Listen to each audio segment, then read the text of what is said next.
Assalamualaikum warahmatullahi wabarakatuh. Perkenalkan, nama aku Muhammad Faris Agustino. Kembali lagi bersama aku di sini akan membahas tentang mail server. Jadi tujuan dari video kali ini adalah untuk memahami fungsi dari mail server. Yang kedua itu mengenal protokol mail server, dan yang ketiga adalah mensimulasikan mail server dengan aplikasi Cisco Packet Tracer. Nah, jadi mail server adalah sebuah server atau layanan internet bebas cloud computing yang digunakan untuk mengirim atau menerima email dari satu jaringan server mail yang sama. Mail server sendiri dapat mengumpulkan, mengolah dan mengirim data-data seperti informasi dalam bentuk email atau surat elektronik dengan menggunakan domain email khusus atau domain email tersendiri. Mail server menggunakan data layanan client server, di mana klien dapat mengakses server email melalui aplikasi. Fungsi mail server tersendiri adalah sebagai pengatur atau penerima dan penyalur respon atas email yang masuk. Tidak hanya itu, fungsi utama dari program ini adalah sebagai aplikasi yang digunakan untuk menginstal email. Oleh karena itu, aplikasi ini sangat penting karena akan mengatur jalannya email dan merespons setiap email yang masuk. Nah, web mail server adalah sarana yang memungkinkan user untuk dapat mengakses email melalui web. Dalam kata lain, web mail server adalah interface, dengan kata lain sebuah email yang berada di dalam web, sehingga kita membuka email tersebut, kita harus membuka web terlebih dahulu dengan koneksi internet, dan ini berbasis web. Seperti itu. Jadi, untuk membuka email itu kita harus masuk ke dalam web tersebut. Lalu ada protokol email, ada 3 protokol utama dalam mengirimkan email melalui mail server, yaitu protokol SMTP atau Simple Mail Transfer Protocol, POP3 atau Post Office Protocol V3, dan IMAP. SMTP sendiri lebih banyak digunakan untuk menampung data serta mengirimkannya ke alamat email lain yang ingin dituju. Sedangkan pada protokol POP3 dan protokol IMAP lebih banyak digunakan untuk memudahkan user dalam membaca dan mengakses email secara remote. Nah, seperti itu. Ini untuk pengertian lebih lanjut tentang SMPT, POP3, dan juga IMAP. Nah, jadi kalian bisa pause video ini kalau ingin melihatnya. Lalu aku langsung ke cara kerja web mail server, yaitu dari sender atau pengirim itu masuk ke user agent. Lalu kita email kita itu masuk ke dalam waiting list email. Nah, seperti itu. Lalu masuk ke MTA, terus user mailbox, user agent, dan langsung ke receiver. Nah, lalu ke orang yang ingin kita tuju, seperti itu. Jadi untuk penjelasannya secara sederhana adalah pada awalnya email yang telah dikirimkan oleh sender akan dikumpulkan dan disimpan menjadi satu file dalam database mail server. Pengelompokan ini berdasarkan atas tujuan email. Dalam sebuah email yang dikirimkan tentu telah terdapat informasi tentang tujuan penerima email dan asal email sender tersebut. Jadi ketika receiver email membaca email dan mengirim email, itu artinya pengirim email tersebut telah mengakses mail server dan membaca pesan atau file yang tersimpan dalam database mail server yang ditampilkan melalui aplikasi dan browser oleh user tersebut.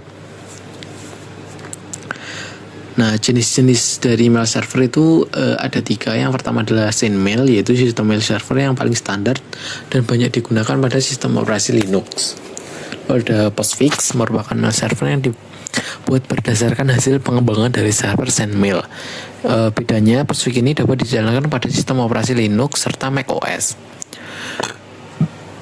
Lalu ada Qmail, adalah mail server yang disebut-sebut sebagai server teraman dalam sistem operasi mail server.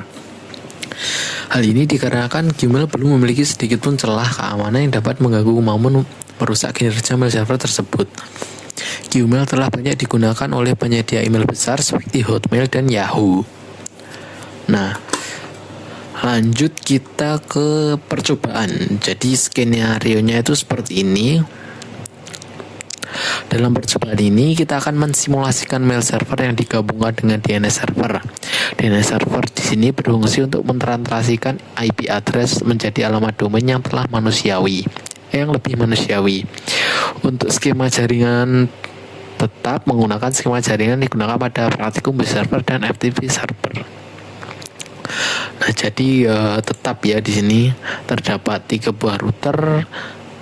Router 1 terdapat 2 buah switch dan juga 6 PC. Router 2 terdapat 1 switch, 2 access point, 1 server dan 2 ini konektor smartphone dan juga laptop. Dan yang di router 3 terdapat 1 DNS server, 1 router dan juga 3 buah server di sini. Yaitu ada web server, FTP dan juga mail server. Lanjut, kita ke langkah percobaan. Nah, langkah yang pertama itu kita memastikan bahwa PC 1, PC 4, laptop dan smartphone itu tersambung dengan baik dengan DNS server. Ini alamatnya, dan juga mail server. Nah, kita ke apa? PC 1 aja deh. Kita ke PC 1. Oh, sorry.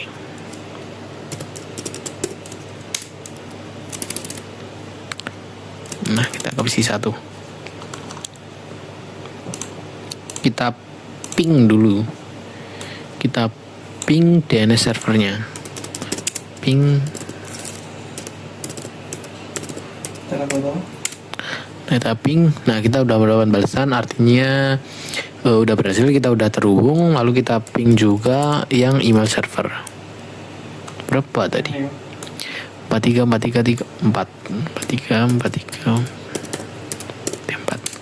Nah, mail server kita ping juga udah mendapatkan balasan, artinya ping kita ini udah berhasil. Next, kita lanjut ke langkah kedua, itu tambahkan entry dns.com pada DNS server seperti gambar berikut. Nah, kita kembali ke aplikasi Cisco Packet Tracer, kita buka server DNS. Nah, ini. Jadi sini menambahkan entry dns.com. Jadi kita menambahkan ini mailku, record dengan detailnya itu ini, addressnya itu 4343.4. Addressnya itu di mail server. Nah, di sini kita udah menambahkannya di sini dengan nama mail.jarcom.com. Agak beda sedikit, nggak apa-apa. Yang penting sama, addressnya itu ada di mail server, seperti itu. Lanjut, kita ke PC 1 dan tetap jalankan perintah nslookup. Jadi kita PC 1 ini kita jalankan perintah nslookup. Nslookup apa tadi? mail.jarcom.com. Nah, ini udah keluar servernya 33, address 33 sama. Lalu ini namanya mail.jarcom.com, addressnya 434343.4, artinya ada di mail server. Udah berhasil. Lalu kita lanjut ke langkah keempat, yaitu pada mail server kita aktifkan server email dan buat 2 akun email untuk pengguna seperti gambar berikut. Nah, kita ke mail server, kita ke kita ke menu email server ini. Nah, kita ke menu email, kita buat 2, jadi kita pastikan udah on ya SMTP dan POP3-nya. Nah, di sini aku membuat 2 buah user, yaitu ada mahasiswa dan juga dosen. Dengan passwordnya untuk mahasiswa sendiri itu MHS dan juga dosen itu sama dosen. Jadi langkah yang keempat ini kita udah lakukan. Lanjut ke langkah yang kelima, yaitu pada PC 1 kita konfigur aplikasi mail client dan coba mengirim email dari user 1 ke user 2 laptop. User 2 nya itu laptop. Jadi pada PC 1 kita keluar dulu, kita konfigur email. Nah, ini nama aku tadi, ini untuk nama ini terserah ya, jadi aku masukkan nama aku aja, Fariza. Nah, untuk email addressnya ini karena aku sebagai mahasiswa dan ingin mengirim ke laptop. Nah, laptop itu sebagai dosen, jadi untuk email addressnya aku masukin yang mahasiswa, terus tak ada @mail.jarcom.com. Jadi ini mail.term.com ini sebagai alamat server ya, atau mail servernya tadi. Terus nah ini incoming dan outgoing mail servernya sama, mail.tercom.com. Lalu untuk login informationnya, username-nya MHS dan juga passwordnya MHS seperti yang udah kita buat sebelumnya. Lalu kita save, udah. Nah, apabila udah ke save, lanjut ke ini, mengirim email dari PC1. PC1 kita kirim email. Kita compose. Nah, ini to dosen